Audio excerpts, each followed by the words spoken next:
on you. What we done started. Look at what we done started. This the people party. Peace and love, party people. This is Talib Kweli, the MCEO, the BKMC. You are now in tune to another wonderful, fantastic episode of The People's Party, featuring myself and my lovely and talented co-host, Jasmin Leigh. Give it up for Jasmin Leigh. What's up, Jasmin? Hey, how you doing? What you drinking over there?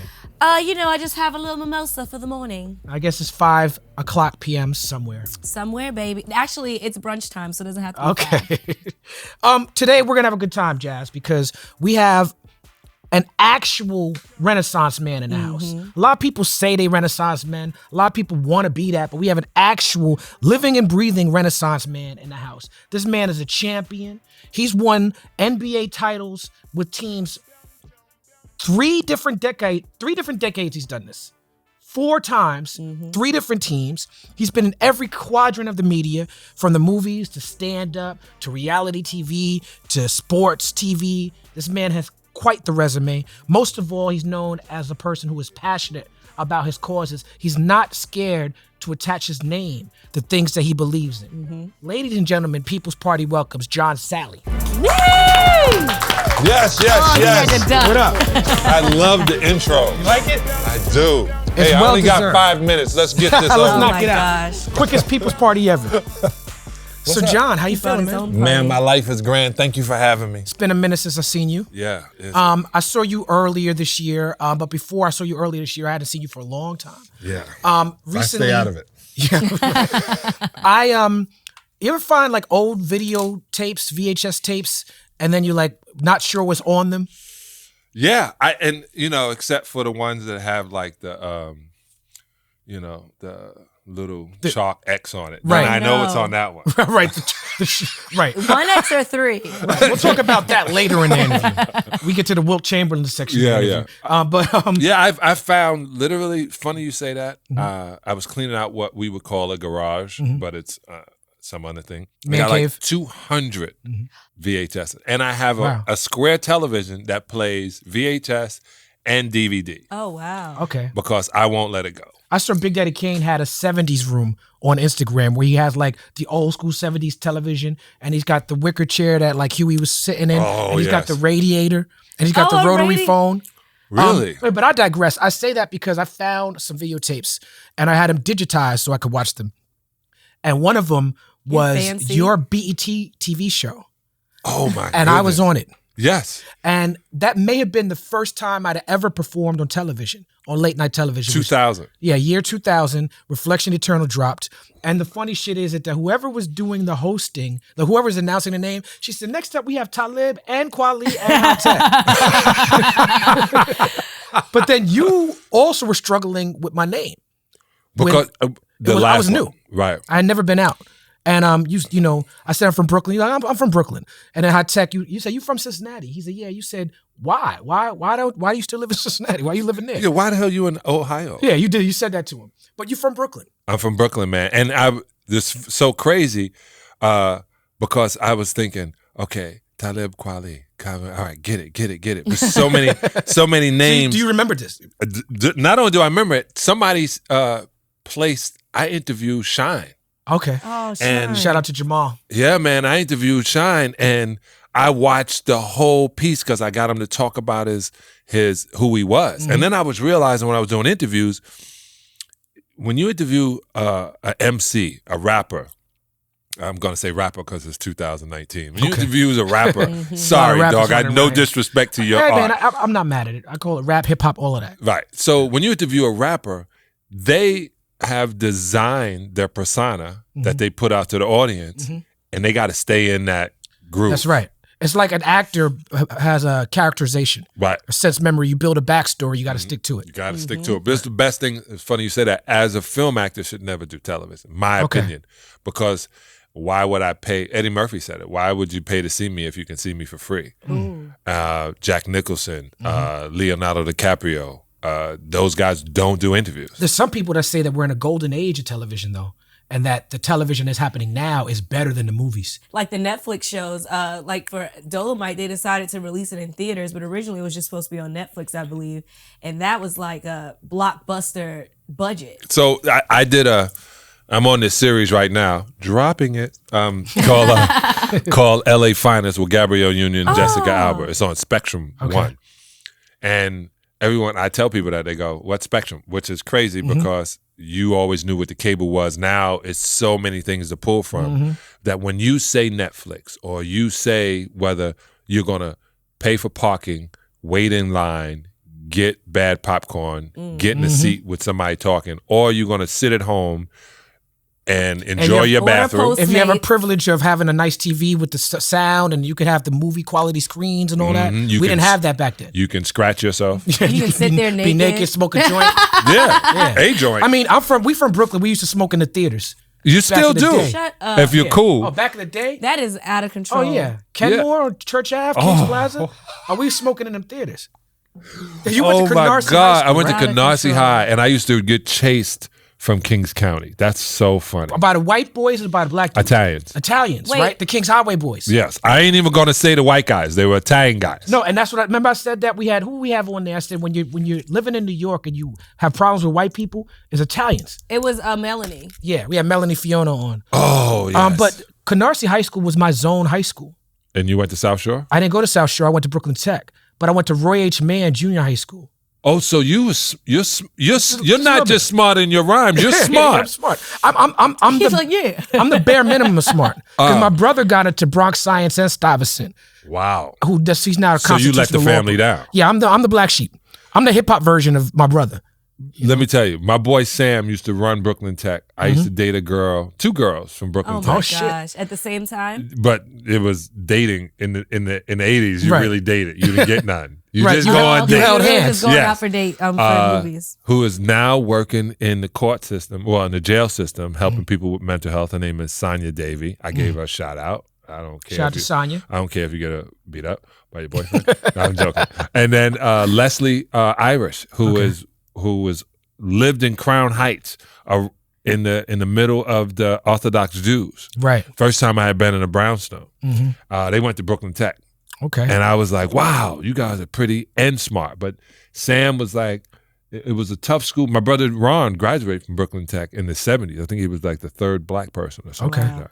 Yeah, man. Tough school. Brooklyn Tech is where the Decepticons started. Yeah? Yeah. The gang, it took over the city in the 80s. What's the name of the gang? The Decepticons. That's just too hard to say. Like how? Nah, can man, you- we was into Transformers. like that's We was too into much. Transformers early. So us from Brooklyn is like when Michael Bay started making his Transformers movies, we was like, that ain't gangster. We That know ain't the real gangsters. Yeah. You know what I'm saying? I remember Spike tried to get everybody, you come to Brooklyn and buy these brownstones. I was Yep. like, you want me to come to Fort Greene and spend money and not get robbed for it? What Nah, what Jay-Z say in the story of OJ? Should've. What I'm looking like now, Dumbo. yeah, Dumbo. for real. So I am not a basketball person. Me either. Okay. I didn't know that about you. Now, I play sports. Mm-hmm. I played basketball, but I wanted to rhyme, paint, Oh wow. act. If I wasn't so tall, it would have been dance. Mm-hmm. Like I was on that tip, but my whole family were athletes. So, you couldn't, back then they would call it, man, you would be with those fairies and that mentality that you had being creative Right. was making you too sensitive. So I played basketball because my whole family played football and it was outside and there wasn't enough women and it was cold and they want to hit you. And so I played basketball. Serious business. Like I know nothing. We're going to talk, but they found this out on Fox that I don't really When you know. doing the show? That I don't really know sports. Okay. I just know how to play it.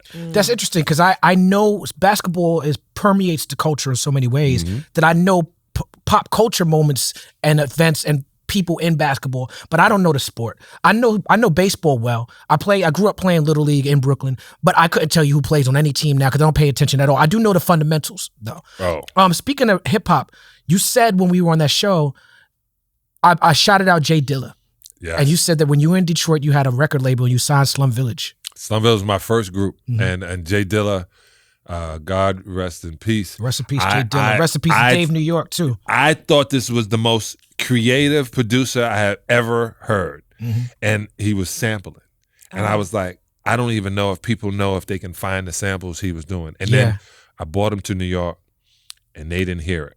they signed Digital Planets. Not saying anything was wrong with Digital Planets. Diggable Planets. Yeah, Diggable Planets. I still don't understand any of their songs. It's cool like that. It's cool like that's all I remember, that one cool scene. like that. Me, I got crew, kid, 7 and a crescent. That's where it comes from. But I love Dilla. My other favorite group, Black Star. Oh, thank you. I told you that. I got that. I went in on BET when I was on the show because they was advertising BET as Black Star Power. And I went on and I was like, look, y'all late. I love Little Brother. Yes. Their new album is fantastic. I was one of those cats. It was so funny. No, I'm going to give her a shout out, Melissa Ford. Yeah, shout out to Melissa Ford. Underground hip hop Real genius. hip hop head. Really? Yeah, absolutely. Oh, Carmen Absolutely. Electra too. Absolutely. I'm sitting around having conversations. She's a B girl. I didn't know that. I swear to God, I had no idea. Yeah. But yeah, I love underground hip hop. I love battle rap. My daughter went to Afro Punk. I didn't go because, I'm a recovering. Which one in New York? Yeah, I'm a recovering addict. Too many women. Too many women. Wait. I'm being nice to my wife now. Yeah, there's a lot of nice looking women at Afropunk. What do you pay attention to any of the current battle rap scene? Yeah. Okay. Like A-Verb. Cassidy and A-Verb and all them dudes? A-Verb. Okay. DNA. Mm-hmm. Oh shoot! I started following Turf. Mm-hmm. I always liked Calico, and he's back. I like that. Calico dope. But like, I literally went downtown to a battle. I go wherever it is. It's to me, it brings me back to when I would go to Prentice High School in Manhattan, or I would go to Broadway International and hear cats. I go everywhere for hip hop. That's Definitely. real. You went from Canarsie to Georgia Tech. Yeah, I'm pretty smart too. Yeah. If I just thought I'd mention that.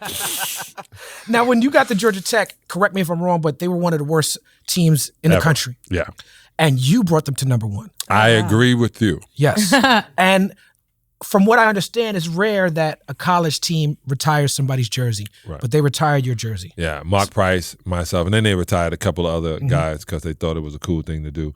Coach Kerman said, if you retire, they had some old jerseys up there, man, from the 60s. He said, when you graduate, I'm going to see about getting your number up there. So I went back. I had already been in the NBA 2 years, and I went each summer. And I went back, and as I was walking across the stage, they were raising my number. It's pretty slick. Oh, that's super cool. That's dope, man. Yeah, man. I love going to Georgia Tech. It was quick. I just looked at it as like a prison sentence, not in a bad way. I was like, 4 years, I'm gonna be out. Right. And I was 4 years, I'm gonna be a pro. And to me, that was the only thing in between. I just needed to wait 4 years. Since I was 6, I knew I was gonna be a pro. Then I turned 30. I was like, what am I gonna do next? And now I'm 32. And we're the same age. I know. She just so turned 32. cute. You turned 32? Wow. Yeah. I literally have sneakers older than you. That's a real statement. I have sneakers older than you. You know what you should do is you should cut them in half and refurbish them and send them to me, and then I can fit them. Would you need a sofa? You need a sofa? I'm talking about the sneakers.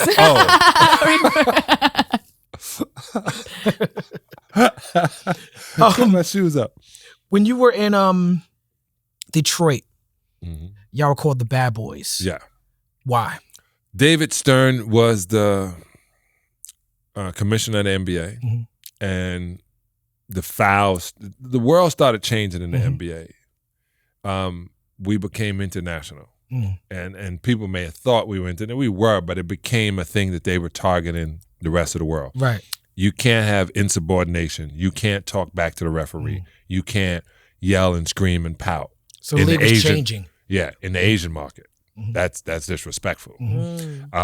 So it started changing, and 2 of my guys kept getting fines. And he was like, these guys are just like bad little boys. And so our documentary that NBA Entertainment did in 1988 was called Bad Boys. It had Isaiah on the cover. So that became our name. Okay. And Bill Lambert was like, you know what? We the Raiders of the NBA. So that's going to be our mentality. I get that reference. It's so funny that basketball players are always like the rebels, because in our high school, like the football players were the ones that more listened to the rules, and the basketball players were the rebels. And my theory is just that when you're a basketball player, like, you can learn to just play on the streets. You don't have to really be in like, necessarily team sports to learn, whereas football, to learn the necessities, you really got to be on the field. Yeah. But basketball, you can just pick up a basketball and go out there and shoot on anything. And it's so funny you say that. You can shoot on anything. You don't even have to shoot it in a basket. Right. You know what I'm saying? Just you can be creative. You can figure it out. It's a poor man's sport. It's a good. The difference why football players seem more regimented is there's 55 of them, and they it's like an army. In basketball, you have to find your individuality. And when I was on Detroit, I had Dennis Rodman as a teammate who found his individuality. And Absolutely. Everybody, we had a bunch of characters that wanted to win, and that was my favorite part of playing in the NBA. My favorite teammates: Brian Shaw, Glenn Rice, Willie Burton. It was guys on Miami, Ralph Lewis, Chuck Nevitt, also in Detroit. I like all my teammates. Right. I love everybody. No doubt. But Love is love. Yeah, I didn't realize how many people I had played against and with. But it's a different thing. So they call us that because the NBA's changed and it's international now. I don't want to say the wrong thing, but there's some teammates that you get thrown on the team with. It's like being in an office, working in a cubicle. You got to go to work. You got to work next to this dude. Yeah, everybody not said, like him. What was your favorite team? I said, I work for the NBA. So it was like being at IBM. Either I was in IBM in Minnesota, or IBM in Detroit, Chicago. You won big every team you went. When you I'm a winner. I'm a winner. You played to win. Yes. Right? When you were in Detroit in the Pistons and y'all won, y'all were in the finals 3 years in a row. Yeah. Right? And then there was this narrative that developed when you played the Bulls that Michael Jordan hated everybody on the team. Loved everybody. That's a false narrative. Yeah, he hated Bill Laimbeer. Okay. He didn't like, no one liked Bill Laimbeer at the time. I just started liking the cat like a week ago. But MJ loved our competitive spirit. He liked that was a challenge. He liked that he had to get up for it. I get in a lot of trouble when I said he's not the greatest of all time. He was the greatest of the 90s. I say that just to piss most people off. I know. You know what I'm saying? I know. But I'm me. I'm not going to just totally agree. And I'm a Brooklyn cat. You always got that guy. He all right. That's in New York. My man's in them down the street. Yeah, he all right. I give him numbers, that kind of shit. But I also saw on YouTube, there's this thing where this guy sent me, once you punch your name in, anything that you've ever been on that's on YouTube pops up. And there's a video of him dunking on me. I literally, don't look it up. I just saw 8 people go on their computer. I literally saw that and then ran it back. I ran it back and was like, holy shit, he really did get me. So in my park in Canarsie in Bayview Project, if you got dunked on, you had to take your sneakers off and get out the park for a second. My brother at the end of it was like, you want to up them sneakers right quick? I'm like, shut up, go get the car. What's a story that you haven't shared with you and Michael Jordan, whether you're a teammate or opponent, where you just like are shaking your head like, oh my God? What's so tripped out is the best thing also about being an NBA ball player. There's only 12 of you guys. So the cliques are smaller, but the women are all the same, meaning we all fish in the same pool. And the competition is like West Side Story, like the Sharks and the Jets over a girl. It was the craziest thing. Those are the only stories you ever get to. When I got to, I think it was Minnesota, I went to a club and each of the top players had their own section with a velvet rope. Oh, wow. And there was girls in that section looking at the girls in this section, looking at the girls in that. And I walked in thinking, I am going to take as much as I possibly can and try not to get beat up before I make it back to the limo. And I literally was like, you want to go back to the hotel? Free liquor. You want to go back to the hotel? Free liquor. You want to go free liquor? You know what I'm saying? But as far as with MJ, he plays cards. Him, Scotty, Ron Harper. It's another difference with now. Dudes knew their worth and their value, and they stayed out of. If they can stay out of the eye, they stayed out of the eye. They didn't want to be out at the club, sitting there being stared at. Michael didn't do that. Now, I feel like you went a different direction, and you were friends with the most famous black man on planet Earth. Yeah. Eddie Murphy, still friends with him, right? And is correct me if I'm wrong, but he inspired you to do stand-up? Yeah, man. Richard Pryor, my boy Mitch Hill, shout out to Mitch Hill all the way back. But Mitch Hill had the Richard Pryor album, and he had the turntable in his room, and we would go over there and listen to Richard close to the speaker and laugh into the pillow because you couldn't play it loud. Yeah. And I know every beat to Richard. You say beat like you know your stand-up, like it's a rhythm. It's a rhythm. That's why I love Dave Chappelle. I watch him come back around. Right, his rhythm is one of the greatest ever. Right, he takes you here, and you're like, whoa, and then he takes you here, and oh, that shit. Journey. And he brings you right back to this joke, and he makes you see things the way he saw them without you feeling he's just picking on it. Like, it's the best thing about comedy is you're making jest of reality.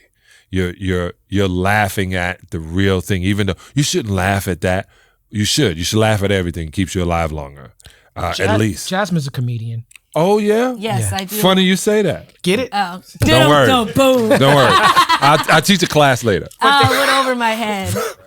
We're talking with a lot of comedians on the show, and they all talk about that pain that the comedy comes from. Yeah. Does your comedy come from a place of pain? Yeah, I used to manufacture pain in my life to try to do that. That's interesting. Yeah, but that's not me, and I'm not evil.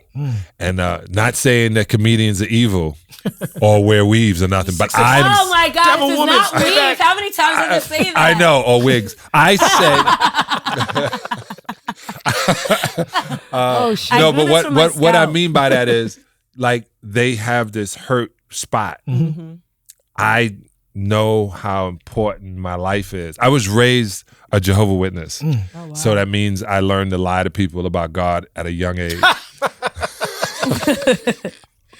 But shout out to Awake in the Watchtower. Yeah. Well, buck up.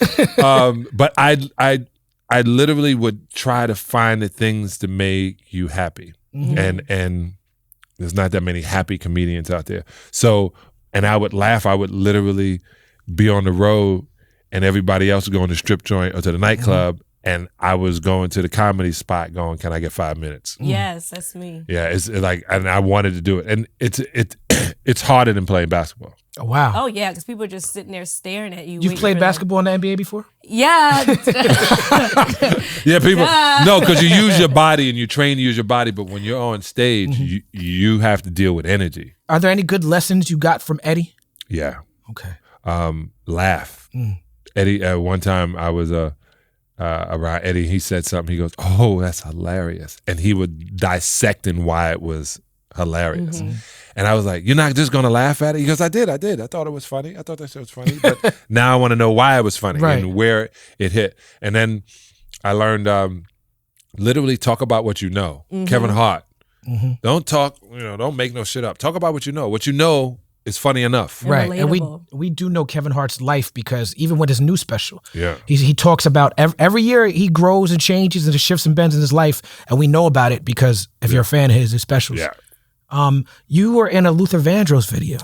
That's quite an honor. I was, thank you. And oh my God. And the deal is, they said, Luther wants you in the video. And I was like, doing what? And he was like, he had this scene where he's talking to this girl and like, you're like his boy. And I was like, who designed that video? Y'all will get the joke in a second. So I was like, okay, I'm good at being a beard. And so I would see it. Beard weave. Yeah. And I thought it was great. Daphne Duplay was in it. Garcelle was in it. It was dope. And I loved it. I was in an LL Cool J video too. Word? And I asked him to edit me out. Why? We shot it in right next to the jungle at a pool, and I got there and I realized I shouldn't be in this video. Like, I'm too old to be in this video. I think I was like 36. It was because I literally when we shot and then I was supposed to be a lifeguard. and I'm pointing at these bad kids jumping in the pool. And then they came down and said, we're going to change the camera. And I was in my car and already home. So that scene got cut out. But yeah, the Luther thing, man, Ron put me in. He was like, I want you to do this. And he's one of my favorite people. Mm-hmm. So, and I love and I know Luther. And so I couldn't wait to be in it. Yeah, it was his comeback album. It was pretty slick. Rest in peace to Luther. Yes, man.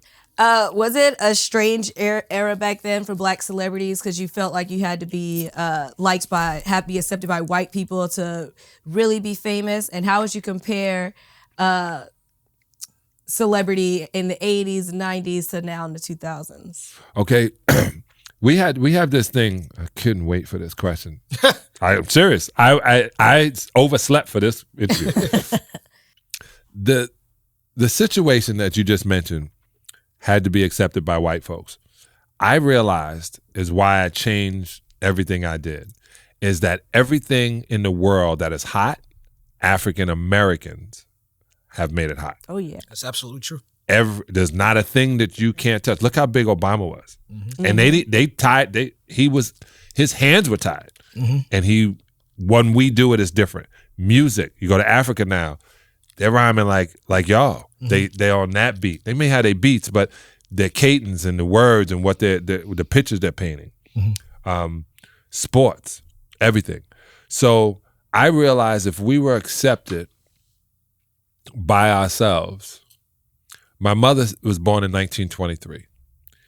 She said integration destroyed the Black community. And she said we keep having this thing where white folks are the barometer. They're the pole. They're the temperature. And if you don't do that, white people love Black things. Black people love white things. They think that's better. Man, don't act your color. Don't embarrass me in front of these white folks. This whole thing that don't embarrass me in front of this. Don't put me in this situation. I just was me. Black people like me. White people like me. Mostly white women, but. I want to speak more on that. The whole integration destroyed the Black community because this is a very popular sentiment amongst people, not just your mother, but people our age are saying that, and people younger than us are saying that.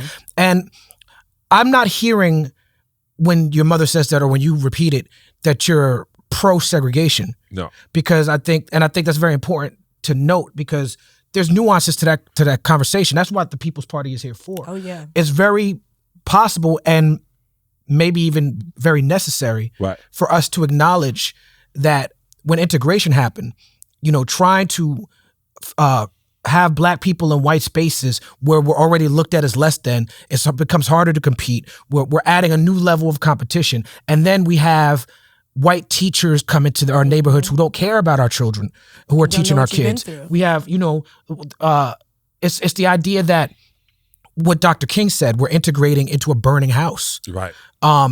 But it's very possible to say that and also say, you know what, I'm not saying that white people and Black people should live separate, but we have to understand that it's possible to be pro-Black, have Black businesses, have an understanding for Black culture, celebrate our diversity, celebrate our history, celebrate our business, and without being anti-white. Right. So I said I'm pro-Black. I'm not anti-white. Right. And go ahead. What were you about to say, Jack? I was just gonna add on to that because when they did integrate, we had our own banks, we had our own businesses, and all of that. Like we wanted to just only be accepted by white people, and it's always talked about, oh, you want a seat at their table, and it's like now the narrative is changing. It's like build your own table. Like if Oscars are so white, then why do we care about the Oscars? We make the Oscars so big because that's what you're putting emphasis on. If you don't want to have to worry about an award show where they're not awarding Black talent, then make our own award show. Even that, they do award Black, and I remember that when they were talking that in Hollywood. But Hollywood has always, because you see it. I saw a billboard going downtown. It said, "Don't believe what you hear, believe what you see." It's a Scientology billboard, right? See how we act, see how we handle our business, as opposed to believing what some disgruntled or people who have been in this, I'm not going to call them disgruntled, disgruntled. But what you see, the mentality is that there are Jewish bonds for Israel. No one says anything. That's fine. That's fine. There are banks that are Spanish. There are banks that are Korean. They can give you a business loan. Right. There's only one black bank, I think, that can give you a business loan. There are... in Brooklyn, we had Carver's. Yeah. But there's credit unions. There's more like credit I think unions, it's just the black bank or something like the that. deal is, my daughter and I have this cannabis company called Deuces 22. I said on Sway Show, we're black, our business is business. The cool part is that we're black people, that's cool, but we don't really call it a black business. And the reason we don't do it is because Morgan Freeman said, if you want to stop racism, stop talking about it. That's not going to stop racism. Right. But it's also not going to give you a situation to literally hide beside something or consider it lesser than because it's black too. When I was at BET, everybody was, it's BET. I was like, you can't really say that because I was on Fox and we were late too. Oh yeah, Right, that's show business. Right. We also build in and live into our own stereotypes. I'm moving to Africa in January to Ghana. I've never been. Congratulations, brother. Thank you. I'm going next 2 weeks. Oh wow. For the first time, buying my land, hopefully seeing a whole bunch of land and buying it and then figuring out what I want to build. But I just decided that I'm going to vacation in Africa. I love it. For the next 50 years. I love it. We were talking to Melanie Fiona about how us as artists, we get booked in Europe all the time. She's from Guyana, and she was like, I've never been booked to perform in Guyana. And I'm like, at a certain point, when we get to this point in our career, when you first start out, you don't have the relationships or the resources. You get to this point in your career, you start seeing that it becomes our job to say, it becomes my job as an artist to say, I'm not waiting for some African promoter who didn't have the same American opportunity and privilege that I had to try to book me. I need to go over there and make the opportunity. Yeah. Yassine Bey did it. He spent a lot of time and moved to Africa. But speaking back about the cannabis business, your daughter, I've heard her speak, she sees herself within the scope of history. Right. You know, the idea of a black woman, I've heard her speak about 100 years ago, she couldn't vote. Now she can own this company, and she understands the historical significance of that. Yeah. Smartest girl in the house. Yeah, she was very smart in that interview. Yeah.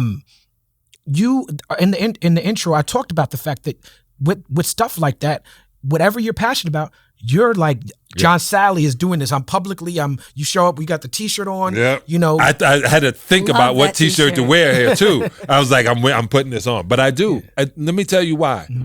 I realized this is the only life I have. When I made a decision to become a pro ball player, and then I was getting closer to it, I realized I was 1 in a million in America. There was 379 million black people at that time, and there was only 372 professional basketball players. I realized I was 1 in a million. literally, you really did the In math. America. I'm literally 1 in a million. Literally. And I never shit that away. So I didn't smoke weed until my last month as an NBA player. I was 36 years old. That's how crazy it was for me. You were early though on the cannabis activism. Yeah, I was early because I was lied to. I believed my brother got in trouble smoking weed, and I believe it was the thing that was ruining us. You guys get caught up over a stupid plant. Right, especially people of color. Everyone thinks that until they smoke it, and then it's like, no, this is like relaxing, and it saves relationships. I felt like Eve. I literally felt like, oh, I now know why you don't want me to eat the apple. I can see everything. Right. But I also realized time is fleeting. So if I see something I'm interested into it, I realized that I had really good mental health, which is a rare thing on this planet, and I had really good focus. So I mentally can see it, and then I was able to focus and go on it. And I have to do it, because if I don't do it, then the next kid behind me doesn't know he can. I like the fact that you are able to acknowledge that it's a black business, but that's not like the marketing plan. Like, it's not like, check out our black business. But I think it's important for us to know the story of you and your daughter, and that it is a black business because of what you just said, because so many of us led the way in terms of legalization. We're on the other side of a prohibition era. So many black and brown people locked up for years, and white people are making money now, and you're someone who has the resources and relationships to say, hey, I'm going to bring a black family into this. Right. And we ran. I said to her, I said, this, I'm sorry to, get in the way of you traveling and hanging out, but we need you to think about where the world is right now. Mm-hmm. The Me Too movement, the way they can pull up things that you don't even know exist, woman power. Mm-hmm. I just told my daughter, say, hey, don't invest. You want to invest in my future, and this is what I want my future to be. And once she said that, I said, there's no turning around. Mm-hmm. It's not like, no, I go back to college. I was like, no, you have to be. And so this was her idea. This was, I would say, to make it a company, not just to go smoke the best weed, but to make it. That was my idea. Yeah, that was my idea. That's what I taught her. I know where it's at. No Reggie. Yeah, we started shooting our own show. That's interesting what you just said. With my son, I catch my son smoking some bullshit weed. Nah, I'm like, nigga. Yeah, you ain't got it like Pops. Just holla at me. Yeah, I said that. I said, if you're gonna have a cannabis experience, it should be literally the best you can possibly be. She's getting on it now. The people are talking about her in the top 50 women in cannabis. Wow. She's it's beautiful. Social equity, right? When we talk about it, we became a part of it so we could bring as many people that look like us into the business without a chip on their shoulder. Right. Like, hey, you can do this. This is where it go. And don't hit me. Man, if I don't deal with any negativity. If you see it, recognize it, move around it, or knock it out. Word up. There's no solid other advice. Way. Yeah, no other way about it. You were one of the first people in the league after basketball to say, I'm going to be bigger in media, maybe even than I was in basketball. And you were no slouch in basketball. I appreciate that. Some people think I was, but you're an asshole.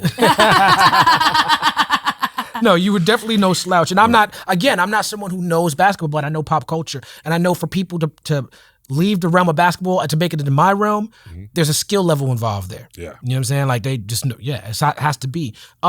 Did you write your own playbook for that transition? Or are there athletes that you look to before you? Jim Brown, O.J. Simpson. I watched everything O.J. did. Shout out to O.J.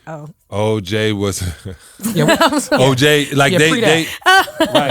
I think the show O.J. I think it was great on what they did. Are you talking about the FX thing? The FX. Cuba Gooding? Yeah, Cuba Gooding was great. Amazing. Oh, I love that because they hammed it up. Right, but we don't know if very he said, theatrical. I'm not black, I'm OJ. And if he did say it, at that time, he transcend color. He was. They were like, oh, that's OJ. Yeah, it's not like you said, I'm not black, I'm white. Right. He's like, I'm over everything. He was like, I'm OJ. Like, dog, don't define me. If he said that, I don't think. From what I read, he said it. They took creative license. He didn't say it in the scene the way that Cuba did it. Right. But again, it's like you read stuff that someone heard him say it. It's not like he's on record. Is Dennis Rodman black? He's Dennis Rodman. He's Korean. Exactly. He is. He's a black Hugh. He's a black Korean. Is he really? It doesn't hold him to that. He is this. Like Elvis is this. And Prince is like this. I didn't totally believe it until I got into it. I walked into a room and Beyonce was in there. And she was a Destiny Child. And I was with Boris Kodjoe. And he was like this hot model. And Model of the Year in 1998, and it's 2001, and I'm hanging with a dude that literally he walks in the room and then women like fall toward it. Michael Jackson walked like in the room. Sunflowers. Yeah, Michael Jackson walked in the room, and everything in the room changed. Everyone drops their panties. No, my arm moved. I was like, "What? Something don't feel right." And like, Michael's in here. So there's certain people who molecules change the room, and certain guys like I know this is an avatar. The fact that mine happens to be as prettier than most is one thing, but it's a blessing I have. Right. But it's just an avatar. Just like your boy Kanye said, when you're buying clothes, you're talking about it's just a garment. Right. But it's just an avatar, and it depends on how you literally see yourself as a human being human. Right. Now, how did you navigate Best Damn Sports Show so well without like you said, knowing your shit. Because we got the class. So this is the deal. Fox doesn't have the NBA, so I don't have to know who they are. We had Richard Jefferson on, and I know it's Richard Jefferson. I've seen him before, but when I was reading the teleprompter, and I was like, Jefferson, Richard, like, who? And they thought I was being funny. I literally was like, y'all wrote it wrong on the teleprompter. Who's coming on? And they were like, it's Richard Jefferson. I was like, oh.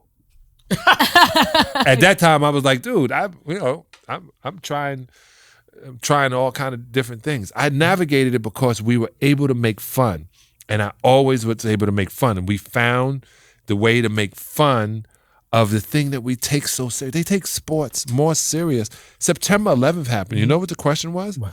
When they going to play baseball? Yeah, are we going to pick back up the football game? It's amazing to me as someone. I have a great respect for sports, and I played basketball. Baseball and soccer, coming up, growing up, and I understand what sports gives to people. Right. I understand the reward and the feeling, and it's good. It's good for development and strength, and teamwork is great and everything. Something to believe in too. All of that. But it bugs me out. Like ESPN bugs me the fuck out. The idea that you could have a whole day of programming of people just talking about sports is very strange to me. I try to imagine like that for hip hop. I would get bored of that. But they shit. rerun the stories too. I know, but it's the same. When I was on Fox, on Best Damn Sports Show, we would watch ESPN at 10 o'clock. We have our meeting at 1 o'clock, depending on how the story had developed since the 10 o'clock story, that we were going to do starting at 2 o'clock. So it's the same story, piled on. I was watching LeBron James show in the barbershop, and he had AB. Brown? So we just, Antonio Brown. Antonio Brown with the blonde mustache and he's got some problems going on right now. And then I saw Odell on there with the blonde hair and the earring. He's a cool dude. And I just kept watching it, and I go, why is it always wide receivers? And what happens that they then wake up and say, this is bullshit. Like, this is not real. And then they say, man, the media can paint you any way they want to paint you, and they can get you and all this. And I realized, yeah, man, we're the new show. It wasn't before when you go, oh, he's a ball player. Oh, who you play for? Oh, yeah, I don't like that team. Now you're a movie star. You have a publicist. You have a manager. You have a stylist. You have a makeup artist. You have an STD. All kind of things these guys have. It's like reality TV. Right. And you've done a lot of reality TV yourself. Because I thought it was the future. What did you think about that world, and how did you navigate through it? I did a reality show called I'm a Celebrity, Get Me Out of It when I was literally on it. And I cried on TV, which was a big mistake for me. My mother told me never cry on television. Nobody wants to see that shit. She was right. I hosted, I did another one like She's a Lady, where they had all these guys say, what would you do for $250,000? I'll do whatever it takes. And they were like, good, put on a dress, makeup, and you got to be a lady for a month. I know. That's such everyone saw That's it, such right? a woke show. I was like, God. wow. Yeah, imagine that show in the Me Too era. Imagine that. Right. And so it's, and then when I Hosting did Basketball Wives reunion, you know what? I thought I was funny. You were funny. Pharrell said to me, this is what I'm saying. I am a fan of music. Or people will tell you, like, I'll go to every concert and I buy the records. I buy them so I know I contribute. He was like, yo, you a funny dude. You be getting at him. And then I saw this girl was just going off, said I was talking down to the women and I was clowning them. Of course I was clowning them. What show are you watching? Like, this, you're not laughing at this They write bullshit? it Right, right. It's straight bullshit. Yeah. Do you think that type of reality TV can and has been corrosive or It harmful? has destroyed everything. It destroyed it to the point where they want to blame the Kardashians. And it's not their fault. No. All they did is put a camera on their lives. They're coming up. And everybody imitated. I didn't know. I watched, I'm not going to say the show because, I love her, Love and Hip Hop. I watch Love and Hip Hop. What we talking about? Man, I was talking to my boy Flocka. Flocka was like, dog, his you life should is read the beautiful. contract. This is a slave contract. Oh, yeah. Wow. They locked in for 15 years. Like, they was telling me all the things that happened. And I was like, man, they got the best clothes on. I seen some of the best YouTube makeup jobs ever. I see. That's where they started. Right. And I was like, man, there's a lot going on, and we literally are involved in thinking this is the way to act. Right. It's not. It's cheaper to do reality shows, number one. That's why they're so big. And two, that also, you cannot blame the reality shows. That falls on the parents, because if you instill values in your children, then they're going to watch TV and be like, okay, this is how I shouldn't act, or, oh, I should watch this. Like, I watch it like my stories. You know what I mean? Because my mother raised me to know this is not how you act if you want to be a lady or whatever. But what if you don't have parents? You know, like, I'm someone who's blessed to have both parents. My parents are wonderful people, but I have a friend of mine named Dave Dar, who was my engineer back in the day. And I remember working with him early in Reflection Eternal and Black Star. And I was talking about my father. He was like, man, I don't know my father at all. He said, hip hop's my father. Hip hop raised me. And he said, I got my value system from hip hop. Now, shout out to Dave Dar, because he's a freaky little motherfucker on his Instagram page. You know what I'm saying? Like, he's grown into like a freak lately. I've been like, yo, Dave, I got to unfollow you. Like a triple X fan. I digress from Put that. your dick away. I'm just kidding. He's a good guy. And hip hop at that point, the hip hop we were into at that point was BDP and Tribe Called Quest and Rakim and Kane. And so it wasn't like always pretty, but it gave us a code. Right. It gave us a value system. And my issue with love and hip hop, look, I have no issue with anybody on the come up, anybody hustling. The only issue I have with it is the name of the show. It has nothing to do with love. It has nothing to do with hip hop. That's not love. That's not love. And we'll talk about love later, but damn sure don't got nothing to do with hip hop. It really does. Damn sure. They have rappers on there I respect. Joe Budden, Peter Guns, Consequence. And I'll say I respect them for they rapping, because from what I hear, there's some shit that goes on in the show that make people very mad at these people, right? I wouldn't know. But what's interesting to me is that they become rappers from that show. It's Peter Guns from Love and Hip Hop. You know, it's Consequence from Love and Hip Hop. And the women on the show, all respect to do the Cardi B, because she flipped it. She flipped it and bounced it and rubbed it down. But they can all do that. It's just about how... If you show, it's about, well, they can't. Everyone's not meant to be a star. So no, everyone can't do that. But if you look at the show, it is about love and hip hop. It's just about, toxic. Though. It's about toxic relationships. But sometimes you need to see stuff like that so you know to get out of it. Or you need to see behavior like that. Like, I watched an argument and I was like, oh my God, that's fucking me on TV. Right, but again, you said that the reason that you have that perspective is because you had parents. Okay, we're talking about that parents to show you the difference. Right. So if you have no parents, if you grow up in a foster home, or your mother's an asshole, your father's a jerk, and you're getting your information from your peers and from TV. Right. And if you're someone who doesn't, if you weren't blessed to grow up in Brooklyn in the 90s, right, and know what real hip hop is. You turn on the TV and that says hip hop. You're like, that's hip hop. Nigga, that ain't hip hop. That has nothing to do with hip hop. That's you're right. It's stories, it's drama, it's soap opera. Stories. It's soap opera, it's all that, but that ain't hip hop. They should just call it like hate and some bullshit. And then I'd have no problem with the show. I'm like, go get your money, y'all. Hate and music. Hate and some bullshit. I have a rapper that I'm helping out. Veda Pinkett. P-E-N. She's dope. You gotta check out Instagram. Oh, cool. And literally, I'll do things like I sent her just yesterday. Jay-Z and Mary J. Blige, "Can't Stop the Hustle," right?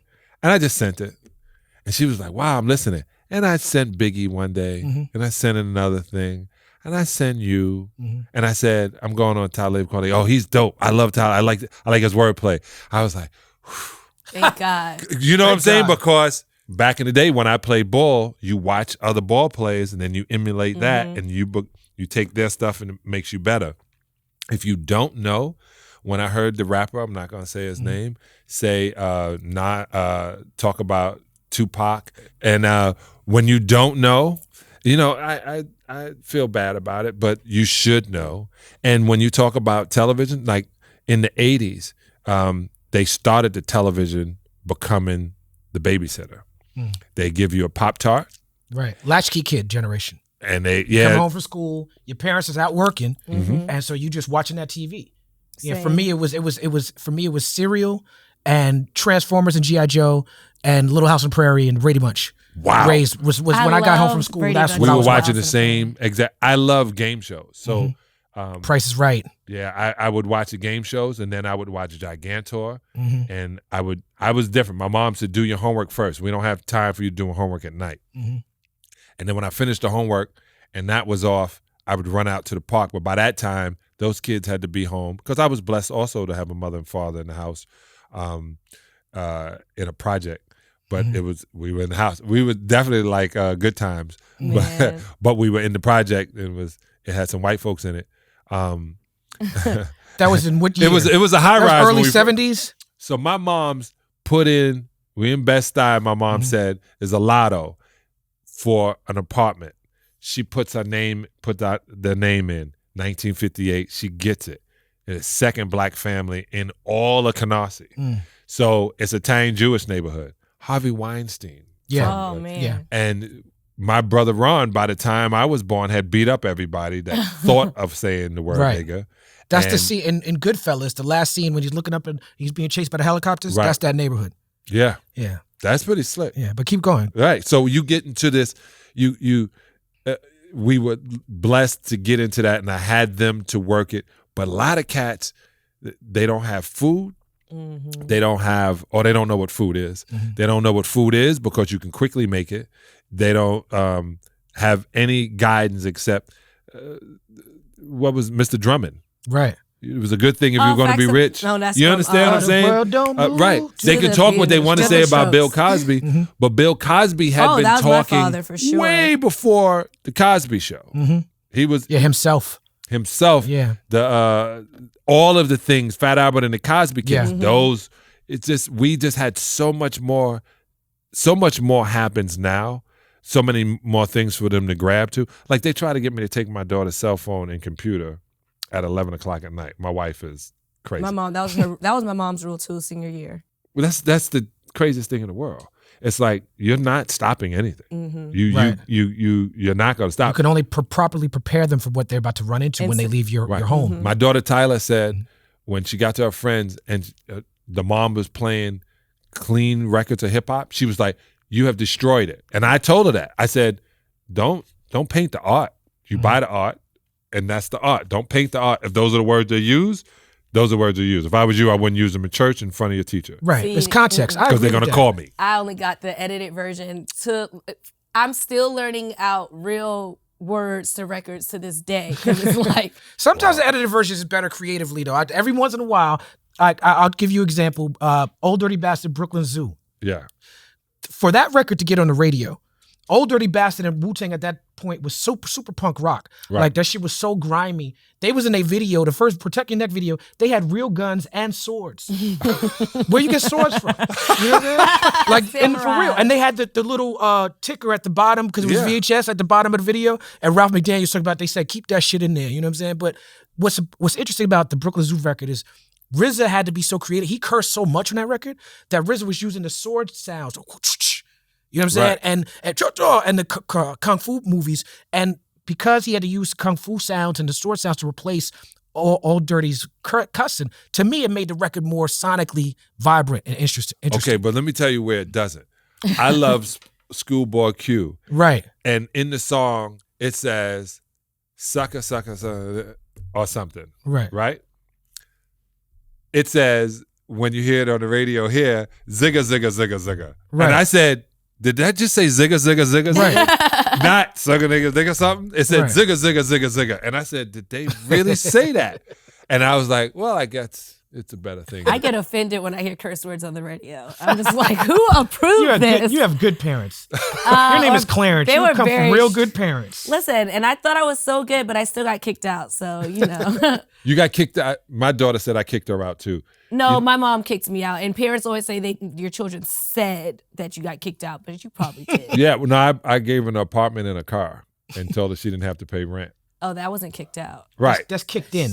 That's what I said. I was like, I kicked you in. I kicked you into another apartment. You gave me an apartment. You didn't let me stay in the house. I was like, chick, I want the apartment. You need to take her. Listen, my mom took my key, threw it across the parking lot. No, she took my key, threw my phone across the parking lot and said, don't come back. That's a kick out. I met her mom. Her mom is a wonderful she's woman. Beautifully sweet now. You deserved it. I You deserved it. Yeah, I did. People do not do anything just because they don't like you. Oh, that's true. I saw the James Brown movie. It was just hard time. You were talking about food earlier, and how people don't know what food is, really. No. I saw an interview. I read an interview where you said, I was literally at 27. I was full of sugar honey iced tea. Yeah. Oh. And you said, you know what that is. But then you said later on, no, literally, I was literally full of sugar, honey, and iced tea. And you talk about the sugars and the preservatives and everything. You are now known as a vegan advocate. Right. Matter of fact, I was telling you upstairs, my good friend and my assistant Donna Dragoda is a fan of yours. Smart lady. Yeah, she's a fan of your vegan activism, and she put me in tune with it. And you, like, for years have been going to Congress. Yeah. You convinced Michelle Obama to be a vegan. I tried, man. I tried to even get up in the house. They had an organic farm. I was going to play basketball with Obama. I was going to block a shot. I was going to block a shot. Yeah, you be blocking And a lot get of a video? shots. That's You know what I want to do? I I've wanted read to about block you. a shot and give him a cut above the eye. Oh So he my had God. to. He'd be like, Sally did that. That would be Right. in history. The bad boys. Yeah. But this is what happened, It man. can still happen. I said, people are full of some horrible intestinal toxins, right? We are full of shit. And my back was hurting. I had adult acne. It was 1991, and this lady named Dr. Jewel Pookrum, I got my first colonic. That means I hydrated my intestines. And when I hydrated my intestines and all of the sugar, honey, and iced tea came out, some horrible intestinal toxins, I literally changed. It's like I woke up. Because this is your mind and this is your brain, and I literally cleaned my mind. I cleaned my mind, and I started realizing everything Dick Gregory was saying, everything Dr. Sebi was saying. My deal is I don't say it like them. Those are black men from the 40s and 30s. So their way of talking, Dick Gregory did it best with comedy and interest and kept it on the grassroots. Dr. Sebi sometimes would make you feel bad about not knowing something.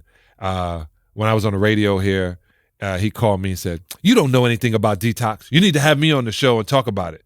I said, "What day?" And what day? Yeah, Come like, on. what day, bro? I'm I'm ready. begging you to come on the Right. show because I wanted people to know it. People of color don't realize every disease that we know, we get the worst of. Breast cancer with women, if a black woman say, "Oh, I got breast cancer," it's stage 4. Black men, "Oh, I got prostate cancer," it's stage 4. It's for some reason it stays in our body, and then all of a sudden said we can't take it anymore. So when I talk about food, I talk about food as our medicine, medicine our food. Like just now, I came here, I got involved, and now I don't work for anybody. I only work for myself. Okay. So I found a company called SP2 Life. This is not an infomercial. It's not. It's not. It's literally the best, most nutritional, dense food on the planet. And I literally pop it in water and drink it. And I kept thinking, why did I not know about this? Well, we did. It's called Spirella, Corella. But they dehydrate it and they put it in a powder and they go, "This is good for you." And then I remember LeBron was playing in his first championship and he went up and he got cramps and he was on the ground, he slid and everybody thought he hurt his leg, but he just had cramps. The worst thing you can do to a professional athlete is dehydrate him. Right. So the worst thing you can do to a superfood is dehydrate it. The powders. So I found people who literally grow it, harvest it, freeze it, cryotherapy. They freeze it, and then when you pop it in, it's back to life. I've been on it for like 90 days now, and I literally called the guy and was like, "How do I buy into this company?" So you're not eating real food anymore. It's so funny. I don't really eat in the morning. I drink that, and you can't have caffeine 2 hours before taking a supplement, which I didn't know either because your body won't absorb it. And I thought caffeine out of yerba mate that's naturally is good. It is, but I found out how food works. So from 11 to 2, I eat a lot. You said you put turmeric on everything. Yeah, man. It I helps put to digest it. turmeric, guana banana, soursop, which is soursop, moringa, none of the things that we knew to put here. And I figured out why we have bad health in America and why we only have 400 million people. And why there's 1.2 billion here, 1.3 billion here, why is because they want us to live and die. They want us to live and die. People have extended It's like their lives. Thomas Edison's light bulb. Yeah. people used to die at 47 in America. I didn't know that. Yeah. Like you didn't make it to 65. And then life expectancy changed in the 40s, in the 50s with penicillin. Right. So now people are living longer. Right, but they're living longer based on drugs. Right. And bullshit. And they're putting inside you. And so I literally decided I'm going to eat what I'm supposed to eat, drink what I drink distilled water. People say you shouldn't drink distilled water. And I realized I drink distilled water because it cleans everything else. I drink more than I eat. And when I'm hungry, it's fruits, vegetables, seeds, nuts. Foods, vegetables, seeds, nuts. So you don't eat to enjoy food then? Yeah, I love vegan food. This is why I'm happy I was on the show. As a vegan, you wake up. And what I mean by that is you're conscious, right? But most people are unconscious or unaware or they don't want to see it. So imagine the same thought you have about the murder and torture and enslavement of animals is the same thought that white folks used to have about slavery. They used to consider us, they consider us lesser than them and domain, and you're just my piece of meat. That's a highly evolved way of thinking that a lot of people have problems coming around to, and including myself.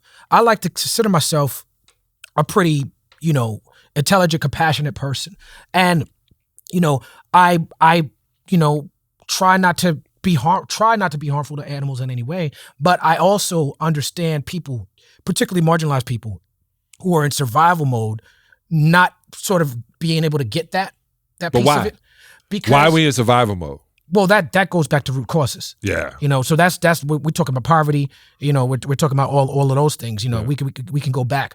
But I know that because of those root causes, that it's harder to get people to understand who are focused on living as human beings, that we have to focus on, for the sake of living as better human beings, living better as human beings, we also have to focus on making sure animals, and not just animals, but the environment, the oceans, all this stuff. And so this is, when I said they were, a lot of people asleep, and then when they become vegan, they kind of wake up because you realize everything that you thought was good was only good for the people selling it.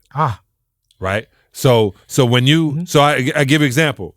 I love the way my mother was a caterer, so she was a kosher caterer on top of that. So I love all kind of foods, and the thing that I missed was pastrami. Oh my God, I love pastrami. Right, I missed pastrami, but then I realized I just missed pepper. Right, you can just season it right. Right, and there's a seasoning, and I'm not gonna lie, some of that shit is cardboard with barbecue sauce. Not pastrami. And I don't like it either. Right, but why I went cook. Right, but why I went to vegan is because that just tells you shouldn't eat dead animals. But then I go into literally almost being raw and eating just the stuff that you can grow and grab.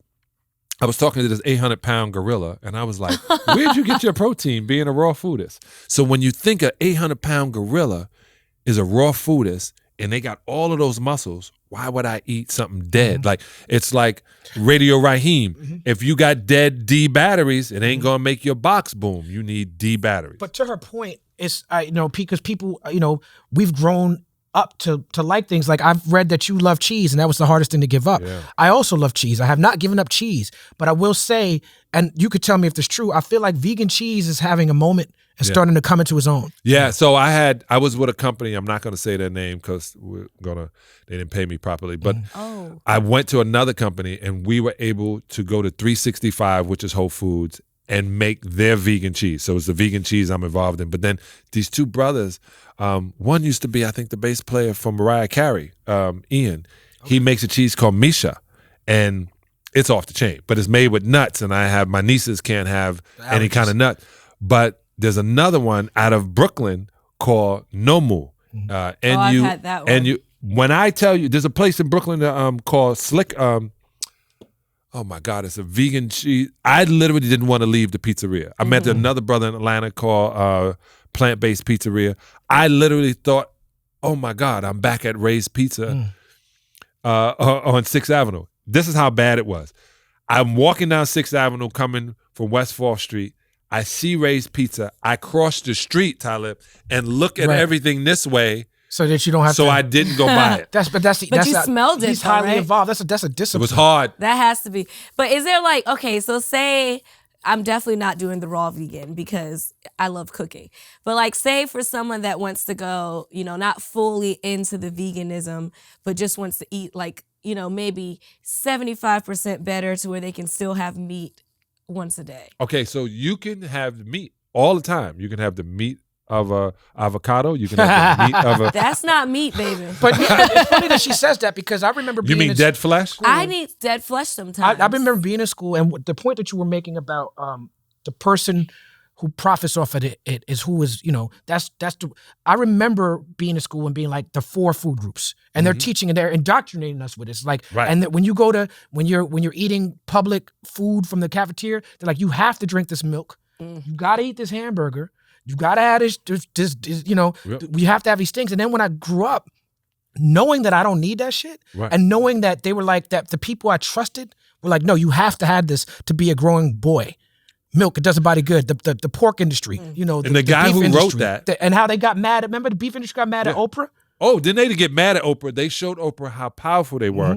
They said, oh, we're going to sue you, and you have to come to court here. She had to move her whole show and realize we don't care that we're going to lose this. We're making a statement that you're not as powerful as you think you need. And it's so cool because Oprah's going around now in health and wellness, talking about Weight Watchers, and people in her crew are vegans. Is it the meat industry that's going around telling people that the Beyond Meat burger is filled with all of these calories Impossible and stuff Burger. like that? The Impossible Burger? Because Beyond Meat is who I'm explain the Oh, difference. I love the Beyond Meat. 'Cause people don't It understand tastes the Beyond- slightly different. Beyond Meat, it has everything that you really would need: lipids, fats, amino acids, and texture is what you're looking for. The Impossible Burger, bleeds. and we don't have any GMOs or no pesticides, herbicides. The difference with the others are they use GMO vegetables, which is just as bad as eating the bad vegetables yourself. Right. So, And what but about the coconut oil? Because I've heard that's not good for you.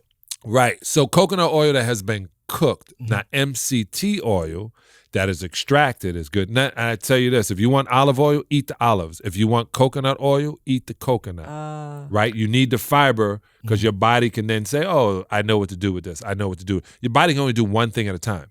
So if you give it decaying carcass, the stuff you like to put. What's King Caucus? Decaying carcass. Oh, the decaying And caucus. cows. Dead flesh. If you like, I'm like, I don't eat right, that. if you like bovine asshole, then this is That's I'm oxtail, sorry. so good. But if you like all of that, it's really you like sugar, because if you liked it, you would eat it raw, and if you didn't, you would cook it. You wouldn't put any seasoning on it, and then you'd be in Massachusetts. But seasoning is not like, they don't come from meat. I mean, no, from, but that's what you like. You like to see. You like But the no, flavor. because even when you like tofu, for instance, people are like, oh, you can make tofu taste like Who said that? anything. Everyone says it. Who? My mom said it. She was She a kicked maid. you out the house. What does she know? You are, oh my God, John I Salley. like. are so right. I don't like much tofu dishes. I like breakfast scrambled tofu. No. Right. I- I'm moving, and it's so funny. The tempeh. There's a lot of things that we were pushed in, and the new food scientists are coming up with it. But Dr. Africa would say, if you want this, just Dr. eat Africa? Yeah. Or African Holistic Health? Yeah. Okay. That kid is. Yeah. He's my new Dr. Sabi, Dick Gregory. Right. I used to sell that book back in the day. Wow. Dr. Sabi, he was very influential and inspirational to Nipsey Hussle. Right. And Nipsey, in turn, inspired you.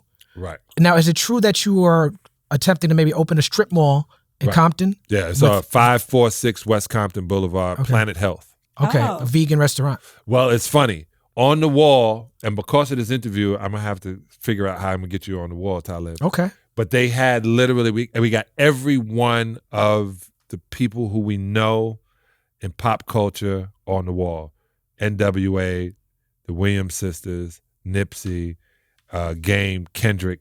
We put that for them now, and we sell stuff cut made downtown That sounds like the right people on the wall for Compton, though. for Compton. Yeah. And it's right next to Dr. Goss, which is New Body, which has been there since 1972. He's really, that's where I got my herbs. I started with him in 1999. It's two stores down from it. But I found this open lot that was connected to it. And they were like, you can take this lot and make it a parking lot. And I was like, nah. So it's a 7-day-a-week organic farmers market from local farmers. That's dope. Because we are in a food desert, I don't want to hear it anymore. Is it gonna accept EBT? Yeah. Oh, perfect. Yeah. We you know, EBT and dollar bills are all from the same person. Right? I it would make black people, and let me tell black people this: the majority of people on welfare are not black. Oh, I understand that, but in right, affirmative action, the highest demographic is white women.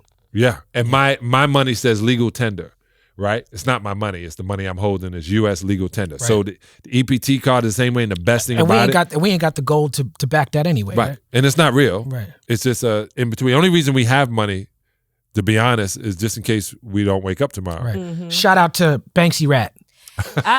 Just shredding all the money. Oh my God, that rat! I know needs to be killed. Rat. He died from eating money. Watch out. Learn from it. That because I know I was at a farmer's market by my house. I live in I live in the J's, but you know the Baldwin. Yeah. Yes, really, she does. She came from New York and moved there. You came to California. Let me tell you, I got my own bathroom in my room. My room is huge, and you know. My neighbors look out for me. You're about to get a new paved road. But they haven't given us any kind of health food stores. They haven't given us any Who's juice. They? The city. Who's they? Whoever's supposed to be giving us Do this you stuff. do you live in America or do you live in Russia? I live in America. America is built on corporations coming in. This is the deal. They're never going to give you anything. Their job is to take taxes. That's why we have to have our own seat at the table. Oh, I agree. Or we have to have our own table. Have our own table. You and I should open up a vegan restaurant, then you can be vegan. And I'm a chef, so I can cook vegan. Yeah. How I got him, my boy Roland Jackson. He walked up to me in a vegan thing and was like, and I saw him, you know, he was walking like, you know how they walk out here with his leg to the side. And I'm looking, there's no bulging, and I'm thinking, okay, I probably embarrassed this girl that said something. He gonna say something to me. Wait. So I'm looking left and right, and I'm going, what's up? He was like, I need to holler at you. And I was like, oh my God, what did my daughter do now? Oh no. No, I'm joking. And he was like, I need you. I'm opening this in Compton, and I need your persona, your energy. I ain't asked you for no money, but I need your direction, your energy, and I need you to be involved in doing this in Compton. I was like, deal. Because I want to open in Oakland. I want to open in Well, you can't open in Brooklyn now. It's too expensive. You've seen what Styles P's doing with the juice bars, right? I went to Styles. I asked him. I tried to be in business with him first. Soon as I saw that, I got in touch with him, and I was like, how do I get down? And he changed the name. He can come there too. So what I did is I made a big cafeteria as opposed to, and we got all the bad foods, the pizzas, the hamburgers, the brats, the French fries, the chili fries. French fries are bad? So understand this. I'm not saying they're bad, but McDonald's owns a patent, is the only company to own a patent on a vegetable. And that's a potato, their potato, 1,100 grams of sugar. So as soon as you cook it, it becomes sugar. So you just feed your pre-diabetes.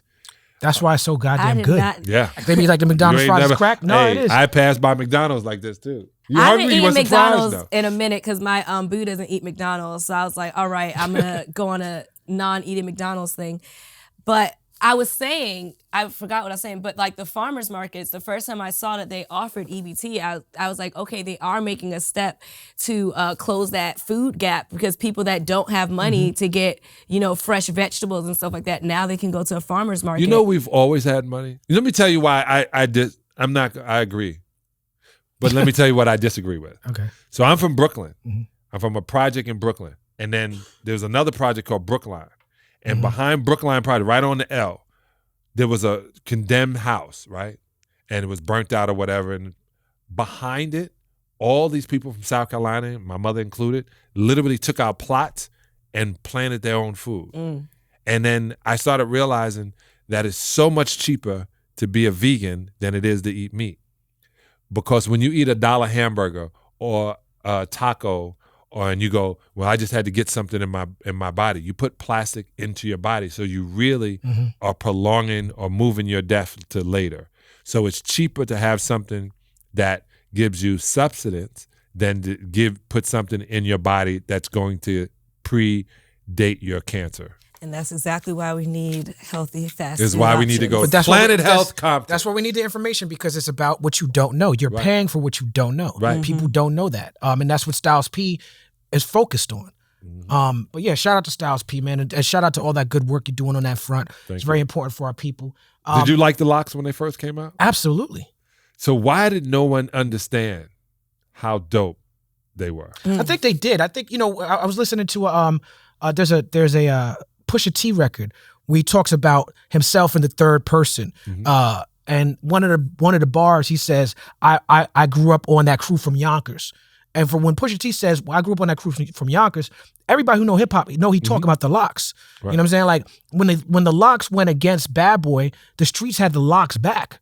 Now, so I didn't understand that either. Like I understood that Bad Boy had Craig Mack and it was great, but that was only to bring out Biggie and then not work with Craig Mack. Craig Mack. I remember in 92 or 93, Puffy was at the New Music Seminar. He had the Big Mac. Right, and it was like the Big Mac. Speaking of McDonald's, it was the McDonald's Big Mac styrofoam. Remember the styrofoam joint? And you opened it up, and it's a bun. And when you open up the bun, it's a cassette tape. One side was Flavor in Your Ear, and the other side was Juicy, or maybe some other Biggie song. I don't remember which one it was. But Flavor in Your Ear was out before Biggie. Right, 5 months. Biggie had the song on the Who's the Man soundtrack, The Party and Bullshit. But there was no Juicy. And so Flavor in Your Ear hit, and then Juicy hit. When Juicy hit, Biggie took it. Remember how big Craig Mack was? Right. For a couple months.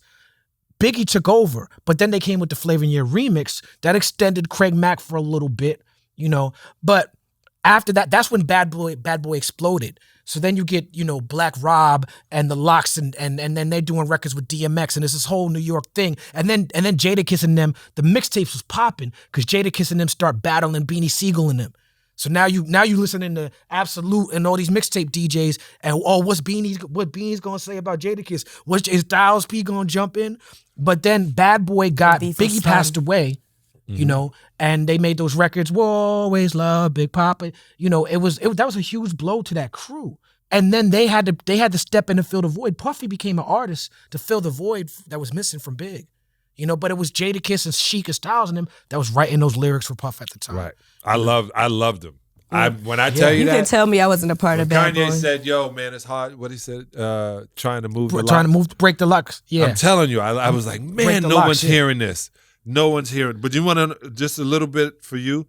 Diddy had come, and they had introduced me. Tonya Savant had introduced me to Diddy, and. I was going to invest in Bad Boys. He was a bad boy. I played for the Bad Boy. Heavy D was my best. Shout out to rest in peace to that was one of my mom's favorite artists. thing. No doubt. And I was and I had made the little logo, and I was wearing the posters. I just was ready to quit basketball and be like a music mogul. I was going to be my man Kaiser before Kaiser. I just talked to Kaiser the other day. I love you, Kaiser. Why don't you drop an album? You keep talking about you wanted to get music. My daughter's an artist and all this. I don't have the balls. I realized that when I swear to God, that's why I'm so enamored by what you do. I don't have the balls to be that kind of artist. And I realize you got to realize when you're good at something. And I got lyrics. I can rap. I can rap to girls. I know different cadence. And when I would do it, I would do nothing. But when I realized, imitating Timmy Hall from the Bronx. I had gone up to watch him, and I have a photographic memory. So every word he said, I wrote down. I went back to my project and was rhyming it. I was the best in my project. But you can't do everything. You can't be the NBA, getting the chip, the vegan activist. You rap about that. Leave me something, bro. Leave me something. But I don't understand how y'all remember all the words. For kids. How about talk about the vegan wine real quick? Okay, so I had a wine called the Vegan Vine wine. And the reason I had it is because it was the largest label with the word vegan on it, and they line it up so when you went by it, it was my way of being an advocate, because definitely no steak eaters who drink wine was buying it. And I didn't know. I did a thing that's called I had no idea. The making of wine, when you crush the grapes, it's called the fining, and it comes down in the liquid are little particles. So they would throw something on top of it as they stirred it, which would make all of those particles, I think it's congregate, into one area and then they scoop that out.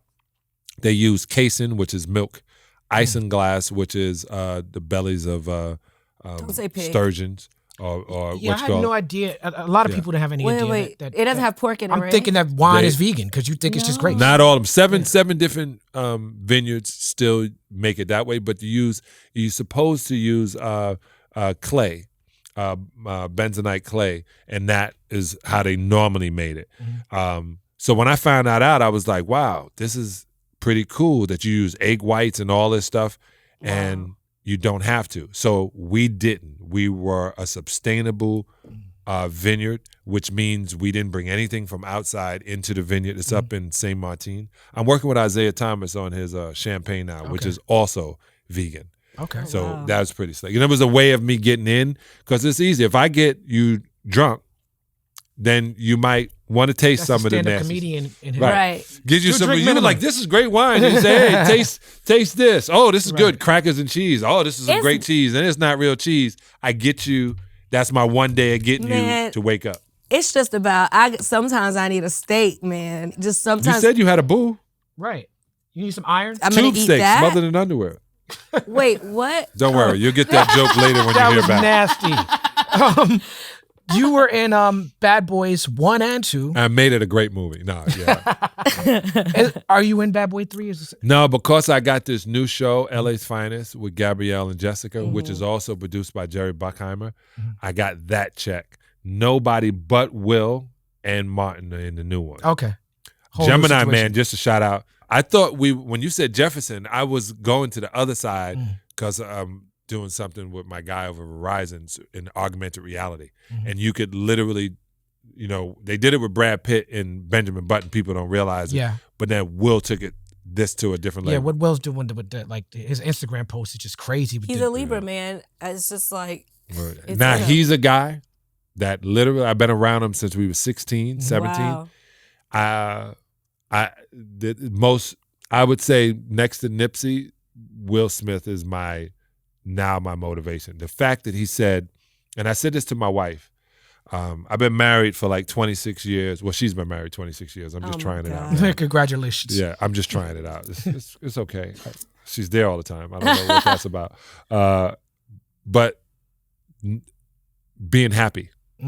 No one else should make you happy. It's your job to make you happy. If you feel it's somebody else's job to make you happy, you're selfish. That's a bar right there. Yeah, they said that they were talking about relationships, like that, how they last, because it's like you have to make you happy. You can't rely on your partner. That's the thing. Most people miss relationships in America in the sort of Puritan tradition of marriage is ownership.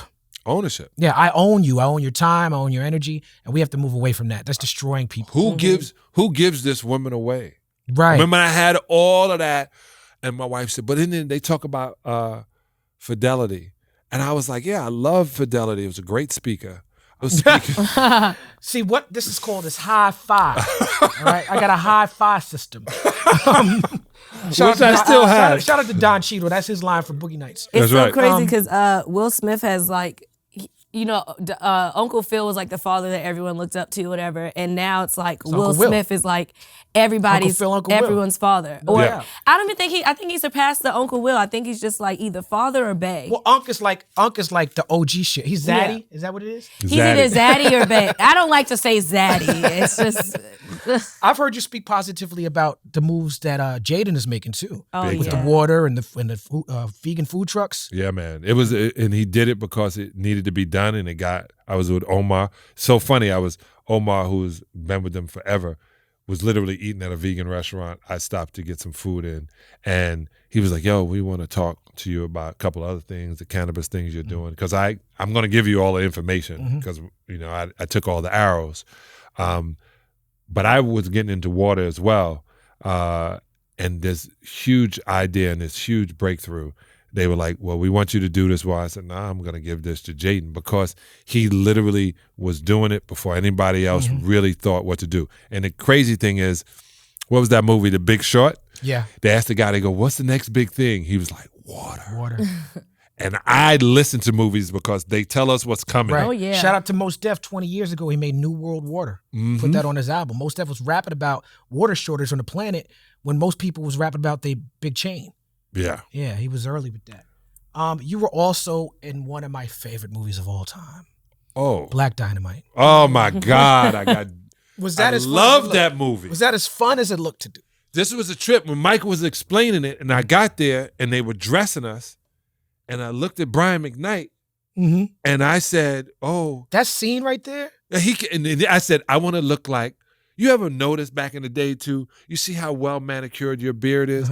Back in the day, shout out to JC the barber. Yeah, back in the day, their mustache was like Michael Jordan's. Right. It was just everywhere. It was like 70s they didn't have the porn pussy. Yeah, exactly. I love that too. They didn't have the God, products. I love hair. I just have to part it. Anyway, it's one of my jokes, actually. So true. You colonized the pussy. Yes. But when I was doing it, and we were going through it, Arsenio everybody was funny. I just talked to Tommy Davidson too, doing the show. You got to have Chris Spencer's in that movie too, right? Shout out to Chris Spencer. Yeah. Tommy Davidson. Oh my God. And you can make your own stuff. So me and Brian McKnight, because, I'm in acting class every Wednesday. You know what I'm saying? Well, not now, but because I travel on Wednesday. But I was in acting class every Wednesday because I was serious about the craft, right? Right. And the cool thing is it was therapy to me because I wasn't John Salley in acting class. I didn't have to be John Spider Salley, don't you know who I think I am? I was whatever the character was. And they focused, Ivana Chubbuck kept saying it, be the character. Me, Meth, and Red had the same acting teacher.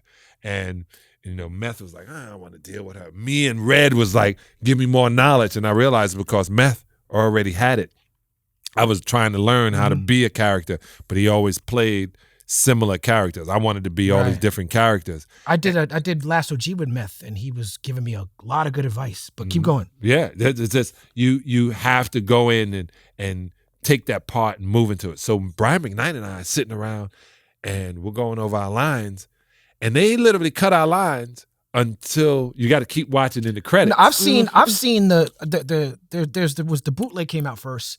Everybody had the bootleg with the longer scene. And then when the official came out, that scene was cut down. Right. My name is Kotex. Yeah, Kotex. I go up in them hoes. That's that movie last Captain year. Kangaroo Pimp.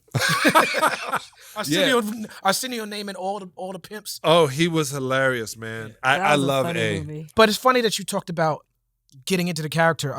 When Common was doing his thing, he kind of quit music and he immersed himself in the acting world, moved to Hollywood, made the relationships, went to the classes, went to the auditions. I went on a bunch of auditions. I auditioned for Tropic Thunder. I auditioned for Benjamin Button. Benjamin Button? Yep, I auditioned for that. And I was I was taking it as seriously as I thought I needed to. I was reading the entire script. I wasn't just reading my part. Oh. I remember I read the scripts for these things. I'd go into auditions and I'd see working actors that were on TV working in the room. And I'm like, he got to audition too? And I was like, and I wasn't Common. I didn't have it in me. Like I was like, he gonna get this part. I'm not even gonna waste my time until I'm ready to commit. Right. Like he's like this working actor, he got to still audition. I'm not committed like that. No, you know? And then this is the crazy, when you mentioned Common, I grabbed him and was like, I love that it's like Dana, I'm sorry, like Queen Latifah. Queen Latifah is you're talking about Renaissance. She can sing, she can rhyme, she can produce, absolutely. She can smack you, she can do whatever she wants to do. She can play a lesbian, she can play a love interest, she can play a mama. It's her Every just character. going ahead and getting that done. Common literally goes in and I don't even see him as a rapper when I see that. And that's what I like. I like when I can go in and I don't see the other persona, I see what they're giving me. I like that. Shout out to Common. He went to FAMU. Boom. Oh, really? Did you graduate from FAMU? Yeah. I went to that school. You went to FAMU? I went to FAMU. I'm surprised all of y'all are not in jail. That is a small town. Listen. To have some black folks there. Dead Prez they met at FAMU. Really? Phil Agnew started the Dead Prez. Shout out to Dead Prez, vegan for life. No doubt. Be healthy, y'all. I like that. So just to wrap up this conversation, I want to revisit the Africa thing because you slipped that in there. But I didn't know you were moving to Africa. Yeah, man. So I'm doing 6 months in Los Angeles, and as many days. I'm trying to hit all 50 countries that allow me in. I'm going to Ghana. Talk to Yasin Bey about that world passport. Yeah, but this cool thing is You know they grow the best weed in Africa in Ghana. Mm-hmm. I just found that out. So It's too hot a to be perfect smoking place weed out for there. me. No, in Jamaica too, right? It's too hot. No, it's never too hot for weed. Man, I'll pass out. Oh, you can just chew You it. live in Los Just Angeles. eat it. It doesn't get super hot. Right. No, but you black. In Miami, it was really hot, and I smoked weed, and I literally passed out. So I try That's to that stay from crippy. heat and weed. Yeah, you had that bad weed. But the reason I'm moving, the reason I said that is I was watching Akon. Shout out to Akon. This is going to be maybe a little controversial. He's into that space too with the right. Yeah. But the little controversy about it is they want the Congo with lights. Mm-hmm. The reason they want the Congo with lights because the only way they can see what's under the ground is if they're allowed to light it, so satellite can see it. Keep lights out of the Congo, because soon as the Congo goes, then the rest of it is in trouble. But trying to make it where it's like part of the regular world, I like going in. I took my daughter to Jamaica for the first time, and she had never seen, this is true, black people as the newscasters, black people as the president, black people as the secretary of state, black people as the pilot. It's like that scene from When We Were Kings where Ali is on the plane. He was like, I got black pilots? Right. Yeah. It happened to me when I went to Atlanta, Georgia. I went there. Oh, I love That's Atlanta. the real Wakanda. Yeah, I was like, Love wow, there's Atlanta. no, and my coach was white. I said, man, there's no white folks in this town. He was like, it's 85% black. And then he said this, the mayor's black. And it was Andrew Young. I said, I got to meet him. Because, I thought I was big time. He goes, we got you meeting the mayor. And I go, we'll go to the room, get freshened up. You've been on a flight. I get down, I call my mother, I said, I'm going to Georgia Tech. She goes, did you see the school? I said, I don't need to see the school. Right, I'm going to see the mayor. I'm going to see the mayor, and I'm in Atlanta. Do you know what's happening at Spelman? Right. I'm going to be somebody's daddy's. Oh my God. But I'm going to Africa because I think we should go home. Even though this is our home, Italians can go to Italy. Remember that scene when he goes back and he's walking to his town and he's finally tracing the steps of his father? We can't do that. Right. So I want to set that up. I want to go get the land and say, maybe in 100 years, my dad did this or my great-grandfather did this, and it doesn't have to be here where if you don't pay your taxes, they sell it. It'd be back there with real roots and real homegrown weed. I'm bringing seeds. Oh my gosh.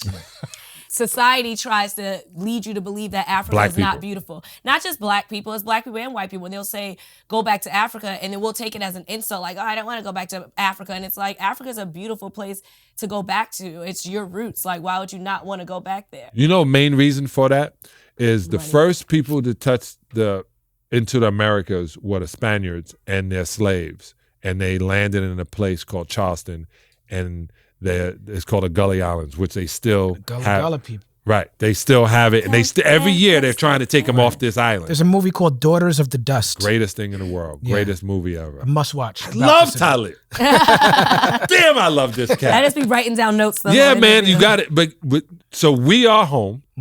Europeans are visiting. We are home. We're closer to native. We were here first. Yeah. The Spaniards didn't like it. It was too damn hot. They left them on the island. So we are home. But going to Africa, we have been designed to think lesser. We're designed to think of crime. You know what somebody told me? Man, crime is up 20% in Johannesburg. I was like, dude, you can't go to Calsun here in Los Angeles and not put something by the door so somebody's going to come by and kill you. Like, this is the most dangerous place on the planet, America. Period. Right. Everything else, mass shootings, nothing else compares to this place. Yeah. Nothing. I'm telling you, if you don't believe me, living my life. There's nothing more dangerous in this place. Ladies and gentlemen, the People's Party, John Salley. My man. JS, baby. That's up. Go vegan.